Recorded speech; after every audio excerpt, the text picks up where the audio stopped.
And welcome to the Kentucky Derby edition of And They're Off. That's not a green screen behind me. That's the actual Twin Spires of Churchill Downs. And next to me is the actual Steve Haskins. Steve, welcome to Kentucky. Well, thank you, Lenny. It's really good to be here. I really, it doesn't take me long to pick up the accent, but it's really nice to be here. It's Jerry Lewis Goes to Alabama. I like it. All right, Steve, all season long it's been the point system this, the point system that. It's going to take 40 points to get in the Derby. It's going to take 30 points to get in the Derby. It's going to take 20 points to get in the Derby. Guess what? They owe you points. You can get in with -3 points. You have to be minus to get in the Derby. All of a sudden, a horse that had 6 points just got knocked out by a horse that had 10 points. So after all this, we still have the giant finishes and the Fear the Kittens and the Ishkabibbles. So is the point system good or not? Hey, listen, it's the first year. It's an experiment. It turned out to be a shuttleboard game. You land on a great spot. You think, all right, great, I got this game running. And then some schnook comes along and knocks you right out of there, and that's the end of it. And so, we don't even know. We're here hours before the draw. Who knows what's lurking out there? You never know. Somebody's out there saying, hey, listen, we can get in. Why not? Yeah, it's going to be amazing. Ken Ramsey's got another horse out there somewhere. They may have to do the trainer's dinner again tonight. From what I heard, somebody in the know told me that Churchill Downs actually makes $350,000 for every horse that's in the Derby. So for someone like me who was hoping that maybe they would stop it at 19 and maybe leave the one hole vacant to give somebody a break, it ain't happening. No, it's not happening. It definitely isn't happening. No. Not for $350,000. 1969 is gone when we had 8 horses in the Derby. That's right. 20 forever now. All right, Steve, a lot has been made about Todd Pletcher training 5 horses in this Derby field. We need only go back a few years to when we had Nick Zito here with Bellamy Road, Andromeda's Hero. Am I going to get all of them? Sun King, High Fly, and Noble's Causeway.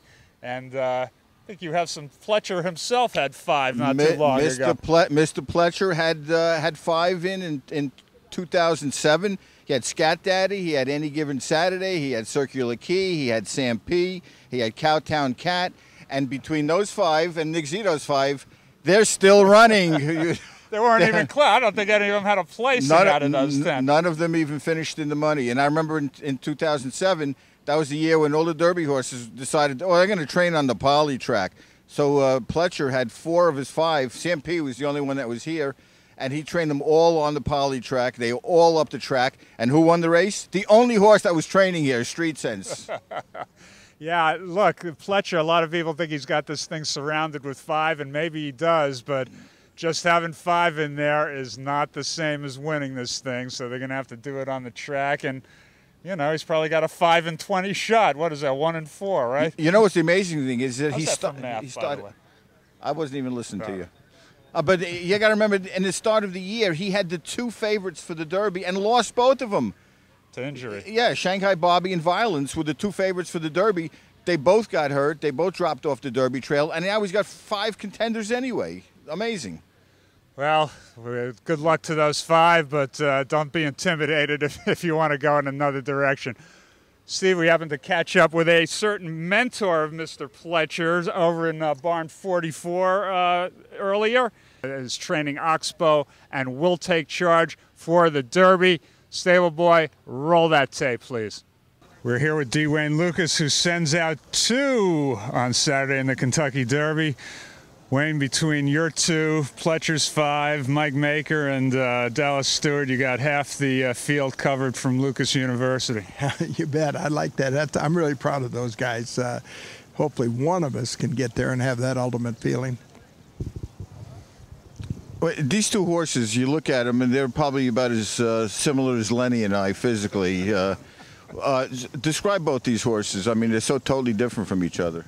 Well, one's, a tight-knit horse, heavy-muscled, not heavy-muscled, but he's what if you were an athlete, Steve, you'd call him a gym rat. I mean, he wants to play, and there's no bottom to him. I mean, he can work out there 5/8 like he did yesterday, and we can make 5 rounds around the barn and take him back out, and he'll do the same thing again. And rear up like he was doing yesterday. Yeah, there's no bottom to him. And the other horse is more professional. He's a big, rangy horse, laid back a little bit more, and much more easy to manage and so forth. And I think his style will fit the Derby too. He jumps a long way, and he's 17 hands. He's a pretty big horse. So one horse will probably be more precocious, got good early on. The other horse is getting better as he goes along. Yeah, the only thing that surprises you about Will Take Charge is he lays a little closer than you'd think. When you look at him physically in the paddock, you'd say, well, this horse is definitely going to come from way out of it. But he's got a little bit of a lick to him. I would say mid-pack. He'll be in touch. These days with not a lot of starts, when one has had 9 starts, the other 7, that seasoning comes in pretty handy for a race like this. I don't know anybody else who won 4. So you know what you're doing. I hope I do. I don't know. I'm making fun, obviously, but yeah, I think that this is not the junior prom here. This is a tough one, and I think that seasoning does play a factor. Now you can get lucky, but I'd rather have the seasoning than lucky and hope that I got the trip and somebody didn't, throw dirt in my face and in the horse's face. And so I think the seasoning's okay as long as you got the soundness to go with it. It's definitely an advantage. So you're pretty cognizant of where you stand historically in this race, I take it. Well, I'm comfortable. I don't think I'm gonna, have to remove all the sharp objects and everything. If I don't win it, I'll be fine. I'd like to win it. I've outlasted most of these bastards, and I would like to. I'd like to get it done, but I think there's other years coming. I think our program's coming along really well, and so we'll go over there, very comfortable where we're at. We've done, I think, everything we can. We got a few more days, and wherever they run, we'll live with it. Your nickname is the coach. You got to beat 2 other coaches. You got Patino with Golden Sense, and you also got Billy Cunningham, pretty good ball player and a championship coach for the 76ers. Who's got a piece of Normandy Invasion. You think you can can you outcoach those 2? You think? Well, as long as they only got 5%, I don't think it'll make any difference. I mean, Rick's getting a lot of mileage out of 5%. The other 95% that those guys own, they probably wonder what blindsided them there. Nobody knows they're even alive. It's about winning that championship. Might have something to do with that. Yeah, he's got great karma going for him, and a good horse. I think that horse I like that horse. I think he's good. I think Doug's done a good job with him, but hell, I got 25% of Titletown. I'm not even in it. With Mr. Horning, who's here. Yeah, he's here. He's holding court every morning here. But I think that's great for the game that those coaches are in on it, and it can't do anything but help. I think the more exposure we get, I love the fact that when they were talking about the championship, that they kept flashing to Golden Sense's Santa Anita Derby win, and I think it helped all of us. Going for 5, Oxbow will take charge. Good luck, Wayne, Saturday. Thanks, guys. Thanks. Wayne. Steve, how good is Wayne? How great is it to talk to him? You talk about mentor. I think he's our mentor now too. I mean, whenever we need an interview, head right to Mr. Lucas's barn. You're going to get the greatest interview ever. I do believe that's the first time we've heard the word bastards on their off. Hey, listen, good for Wayne. Once you get his age, you're allowed to use those words, and nobody cares. All right, good luck to Wayne. I'll break the ice here. It's time for our picks. Since I know you don't want to go first, I will. It's the ooh pick for me. I'm going Oxbow and Orb. Ooh. Oxbow and Orb. Double O's. Okay, well, listen, Orb has been absolutely perfect, almost too perfect. He looks like the logical choice. He might very well be the favorite. I'm looking at 2 Pletcher horses that nobody's really paying much attention to. Overanalyze and Palace Malice. Don't count these horses out. We really don't know how good they are. I think they're both coming up to the race in great shape. It's another row. Well, whatever. It's ooh.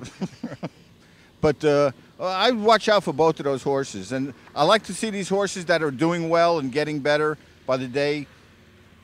Just to throw a couple other names at you, they're not my picks, but I'm just saying, I said they're not my picks. You only have 18 to go. I'm just saying, It's My Lucky Day has made a tremendous impression here. He looks absolutely great. And one horse who's been getting better by the day, and it's going to be a big, big long shot, is Black Onyx. I really like the way he's been training and progressing each day. And I could go on, but I won't. Okay. You know, we all have very important credentials because we're all very important people here at Churchill Downs. But Stable Boy has the best credential of all. Stable Boy, put that photo up there. There it is. As you can see, Stable Boy is a CPR expert. So anybody coming to the Derby on Saturday, if you have a medical emergency, if you need a Heimlich maneuver performed, please give Stable Boy a call. He's your guy. It says so right on his credential. Or if you just got the hots for him and you want the mouth-to-mouth from him, too. Well, that goes without saying. Stable Boy, get over here. Give us your Derby pick. Now, I'll preface this by saying that no owner actually gave Stable Boy a shout-out this year, so maybe you'll be objective about it this time. I think, is Revolutionary still sound? He may not be sound, but he's still in the race. All right, well, we'll go with Revolutionary. Why not? Why? What's your reasoning there? He looked good. Okay. He looked good. He wants to know if he's sound. He looked good, but he wants to know if he's sound. Yeah, he's pretty. All right, there you go. Well, it's going to be on us when he wins the race, Steve, so let's not laugh too hard. Hey, listen, I still have him ranked #1, so I'll take some credit if he wins. There you go. All right. Okay, everybody, that's going to be it for us. Have a great Derby on Saturday. We'll see you in 2 weeks with our Preakness show. Steve? I'll be in Baltimore. You won't. All right. I'll be eating crab cakes. You won't. Have a great Derby, everybody. Bye.